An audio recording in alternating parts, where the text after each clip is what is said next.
পেলাই ঘৰত জলকীয়া ৰুওক, বেঙেনা ৰুওক, বিলাহী লগাওক, এইবিলাক কৰিলেহে তোমাৰ মানে আপোনাৰ আমাৰ বিধায়ক মহোদয় আপুনি কৈছে যে আমাৰ যিসকল মানে খেতিয়কসকলে তেখেতে নিজে ৰোপণ কৰিব লাগিব, বেঙেনা হওক শাক পাচলি ৰোপণ নিজে কৰিব লাগে, তেতিয়াহ'লে মূল্যবৃদ্ধিটো কমি আহিব। নিশ্চয় কমিব। তেতিয়া আপোনাৰ যেতিয়া কিছুমান মানুহে ছাৰ বকুলগুৰি নলাৰ পৰা লাইভলৈ স্বাগতম। আৰু আজি আমি উপস্থিত আছো বকুলগুৰি নলাৰ পৰা, আৰু বিশেষকৈ আমাৰ বিধায়ক আহি আছে, আৰু বিধায়কৰ পৰা আমি নিশ্চয় জানিব পাৰিম। বিধায়ক মহোদয় নমস্কাৰ। নমস্কাৰ। নমস্কাৰ। আপুনি হয়তো আমি আজি আপোনাৰ ৰাস্তাত পালোঁ যে যিহেতু আপোনাৰ বৰ্তমান আপোনাক কেইটামান মই কুৱেশ্যন সুধিম, অলপ জলদি কৰক, মোৰ এটা মিটিং আছে আগত। হয় ছাৰ, মানে এটা কথা হ'ল কি, মানে বৰ্তমান যিটো আমি পৰিৱেশ দেখা পাইছোঁ আমাৰ চৰকাৰ বা ৰাইজৰ এইটো বহুত অসুবিধা হৈ আছে মূল্যবৃদ্ধি বুলি, আৰু সেই মূল্যবৃদ্ধি ৰোধৰ কাৰণে চাওক এতিয়া আমি প্ৰায় দোকানত যাব লাগে হ'ল, চাউল নাপাওঁ।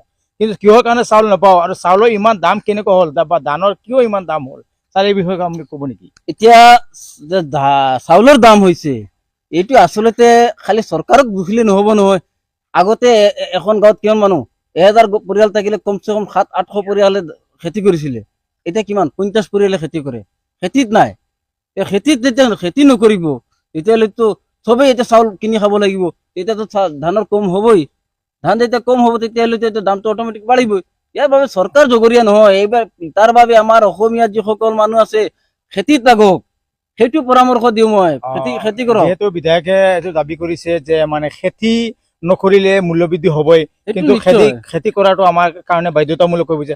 আৰু এটা কথা হ'ল ছাৰ, মানে কি, মানে বৰ্তমান যি শাক পাচলি এইবিলাকৰ মূল্যবৃদ্ধি হৈ আছে, এই বিষয়ে আপুনি কি ক'ব? দেখো, শাক পাচলি ক'বলৈ গ'লে সেই একেটাই কথা। এতিয়া প্ৰত্যেকৰ ঘৰত আমাৰ কমচে কম 1 বিঘাকৈ মাটি আছে। আপোনাক সোধো, আপোনাৰ ঘৰত কিমান মাটি আছে? ধৰি লওক 1 পোৱা মান আছে। আৰু এক পোৱা যে আপোনাৰ ঘৰত থাকে, কমচে কম এক লোচা মাটিত আপুনি জলকীয়া লগাব নোৱাৰে? যিমান প্ৰয়োজন শাক পাচলি লগাব নোৱাৰে নেকি? পাৰে, কিন্তু নোৱাৰে। আমাৰ মানুহ চব এলেহুৱা হৈ গ'ল। 1 বিঘা 2 বিঘা 5 বিঘালৈকে আমাৰ ঘৰৰ মানুহৰ মাটি আছে, কিন্তু খেতি নকৰে। ক'ত গৈ পেলাই এই ধৰ্ণা প্ৰতিবাদ কৰিব, আবেলি হলে মদ খাই পেলাই একে ঘূৰি যাব। আমাৰ অসমীয়া মানুহ কেলে আমাৰ পিছ পৰি আছে? এইবিলাকৰ কাৰণে। খেতিত নাই, এলেহুৱা। চৰকাৰে মাহে 5 কেজি চাউল দিছে, সেইটোলৈ অপেক্ষা কৰি থাকে, আৰু বেছি দিয়ে নেকি? এইবিলাক চিন্তা নকৰি পেলাই ঘৰত জলকীয়া ৰুওক, বেঙেনা ৰুওক, বিলাহী লগাওক, এইবিলাক কৰিলেহে তোমাৰ মানে আপোনাৰ আমাৰ বিধায়ক মহোদয় আপুনি কৈছে যে আমাৰ যিসকল মানে খেতিয়কসকলে তেখেতে নিজে ৰোপণ কৰিব লাগিব, বেঙেনা হওক শাক পাচলি ৰোপণ নিজে কৰিব লাগে, তেতিয়াহ'লে মূল্যবৃদ্ধিটো কমি আহিব। নিশ্চয় কমিব। তেতিয়া আপোনাৰ যেতিয়া কিছুমান মানুহে ছাৰ এইটো কথা, কিছুমান মানুহে সোধো আমি কেতিয়াবা, বোলে আপোনালোকৰ খেতি বাতি আছে বোলে, আছে ক'ত আছে? বোলে আমাৰ খেতিটো পাঞ্জাৱত আছে। পাঞ্জাৱত এইটো কাৰণে কয় সিহঁতে, মানে সেই যিখিনি চৰকাৰৰ পৰা চাউল পায় 5 কিলো, সেই 5 কিলো সিহঁতৰ খেতিটো হ'ল পাঞ্জাৱ, সেইকাৰণে সিহঁতে ঘৰত খেতি নকৰে। মানে সেইটোৱে আচল কথাটো, সেইটোৱে আমাৰ মানুহ এতিয়া এলেহুৱা হৈ গ'ল, খেতি বাতিত নাই। এই বেলেগ বেলেগ কামত বেকাৰ ঘূৰি থাকিব। কিছুমান আছে মোবাইল লৈ ঘূৰি থাকে। এইবিলাকত সময় পাৰ নকৰি পেলাই আপোনালোকে খেতিত লাগক। এই চাওক কিমান মাটি পৰি আছে, এইবিলাকত লাগিলে আমাৰ বেছি নালাগে। প্ৰতি ঘৰৰ মানুহে যদি 1 বিঘা শাক পাচলি খেতি কৰে, নিজে খাই পেলাই বিক্ৰী কৰিব পাৰিব, আনৰ ওপৰত নিৰ্ভৰ কৰিবলগীয়া নহয়। আমাৰ বিধায়কক লগ পাই বহুত ভাল লাগিল, আৰু আপোনালোকে মই ধন্যবাদ জ্ঞাপন কৰিছো। যিহেতু যিসকলে খেতি কৰে তেওঁলোকে খেতি কৰিব লাগে, যিসকলে শাক পাচলি নাই তেওঁলোকে শাক পাচলি ৰোপণ কৰিব লাগে, কিয়নো তেতিয়াহ'লে মূল্যবৃদ্ধি কমি আহে।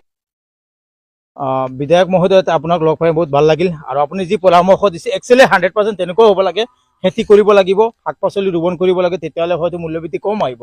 কিয়নো আমাৰ ওচৰ পাছৰ দেখা পাইছো, আগত বহুত শাক পাচলি আছে, কিন্তু বৰ্তমান একদম একোৱেই নাই বস্তু। খাবলৈ হলে বজাৰত যাব লাগে, আমাৰ খেতি ক'ত? বজাৰত। গতিকে আমি মূল্যবৃদ্ধি ৰোধ কৰিবলৈ খেতি কৰিব লাগে।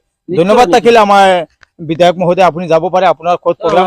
আৰু বিধায়ক মহোদয়, ইয়াৰ পিছত আমাৰ ইয়াত স্থানীয় ৰাইজ আহিছে। দাদা শুনকচোন, মানে বৰ্তমান আমি আমাৰ বিধায়কক লগ পাইছিলো, আৰু বিধায়কৰ সমষ্টিৰ নাম নাই, কিন্তু বিধায়ক আছে তেখেতৰ। আৰু সেই বিধায়কজনক পোৱাৰ লগে লগে তেখেতে ক'লে যে মূল্যবৃদ্ধিৰ কথা সুধিছিলো, তেখেতে ক'লে যে খেতি নকৰিলে মূল্যবৃদ্ধি হ'ব, আৰু শাক পাচলি যদি ৰোপণ নকৰে তেতিয়াহ'লে মূল্যবৃদ্ধি হ'ব। কাৰণ কিয়? ঘৰত শাক পাচলি আপোনালোকে ৰোপণ কৰিব লাগিব, খেতি পথাৰত গৈ খেতি কৰিব লাগিব, তেতিয়াহ'লে মূল্যবৃদ্ধিটো কমিব। সেই বিষয়ে আপুনি কি ক'ব? চাওক, কথাটো বিধায়ক মহোদয়ে যিটো কৈছে সেইটো একদম 100% সঁচা। চাওক, এই বেলেগক বাদ দিয়ক, আমাৰ গাঁৱত চাওক, আমাৰ গাঁৱত 500 ঘৰ মানুহ আছে। আগতে খেতি কৰিছিলে 400 ঘৰ মানুহে, এতিয়া কেইজন মানুহে খেতি কৰে? মাত্ৰ 100 ঘৰ মানুহে। এতিয়া নিজে নিজৰ যিখিনি মাটিডৰা আছে, সেই মাটিডৰাত যদি শাক পাচলি, জলকীয়া, বিলাহী, বেঙেনা এইবোৰ লগাই থাকে, মই নিজে লগাও দেই, কিন্তু যদি লগাই থাকে, আপুনি খেতি কৰে? হয়, মই খেতি কৰো। এতিয়া আমাৰ অৱস্থাটো এনেকুৱা হ'ল, যদি কাৰোবাৰ ঘৰত মুৰ্গী চৰাইয়ে কণী নাপাৰে, চৰকাৰ জগৰীয়া হৈ গ'ল। এই মোৰ মুৰ্গী চৰাইয়ে কণী নাপাৰে, চৰকাৰে এনেকুৱা তেনেকুৱা, বৰষুণ নিদিলে চৰকাৰক দোষাৰোপ কৰে, ৰদ নিদিলে চৰকাৰক দোষাৰোপ কৰে। এইবিলাক বাদ দি যদি নিজৰ নিজৰ যিমানখিনি মাটি আছে যদি খেতি লগায়, মূল্যবৃদ্ধি গম পাবনে? মূল্যবৃদ্ধি অট'মেটিক কমি আহিব। সেইকাৰণে মই গোটেই দেশৰ, গোটেই অসমবাসীক আহ্বান কৰিছো, মানে যাৰ যিখিনি মাটি আছে সেই মাটিডৰাত অলপ হ'লেও কিবা খেতি এটা লগাওক। চাকৰি আছে আপোনাৰ, চাকৰি জেগাত তাওক।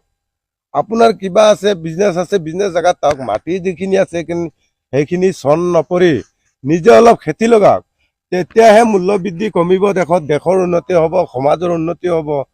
এইবিলাক নকৰি মানুহে খালি চৰকাৰক দোষাৰোপ কৰে। ধন্যবাদ আপোনালৈ। বিশেষকৈ মই আৰু এইটো ক'ব বিচাৰিছো, চাওক, আগৰ দিনত শাক পাচলি আছিলে, ঘৰতে উৎপাদন কৰিছিলে, খেতি কৰিছিলে। এতিয়া বৰ্তমান সেই বস্তুটো কমি গ'ল। মই ভাবো যে এতিয়া যিখিনি আমি বজাৰৰ পৰা শাক পাচলি কিনিবলগীয়া হয়, চব সাৰৰ বস্তু হয়। সাৰৰ মানুহৰ বেমাৰ আজাৰ বহুত বেছিকে হয় থাকে। গতিকে আপোনালোকে নিজে নিজৰ ঘৰত খেতি কৰক আৰু শাক পাচলি হেৰি কৰি লগাওক, তেতিয়াহ'লে বেমাৰটোও কমি যাব। শাক পাচলিত যে কিবা কিবি ঔষধ মাৰে, এতিয়া খেতি কৰে কম মানুহে, এতিয়া উৎপাদন হ'ব লাগে বেছি। চব মানুহৰ কাৰণে কেইজন মানুহে খেতি কৰে, এতিয়া চবক হেৰি কৰিব লাগিব। সেইকাৰণে ঔষধ মাৰে বেছি খেতি হ'বৰ কাৰণে। এতিয়া চবে যদি খেতি কৰে, ঔষধৰ দৰকাৰ নাই। ধন্যবাদ তাকিল। আৰু আপোনালোকে আমাৰ এই পেজটো আপোনালোকে দেখা পাইছে, আৰু আমাৰ এটা কমেডি ভিডিঅ'। আপোনালোকে হয়তো বাস্তৱৰ লগত কিছুমান মিলো আছে, গতিকে আপোনালোক সকলোৱে আমাৰ পেজটো আপোনালোকে ফ'ল' কৰিব, আৰু ইউটিউবত যদি চাইছে আপোনালোকে ছাবস্ক্ৰাইব কৰিব, আৰু এটা এটাকৈ আপোনালোকে শ্বেয়াৰ মাৰি দিব। ধন্যবাদ। নলাপাৰা লাইভলৈ স্বাগতম।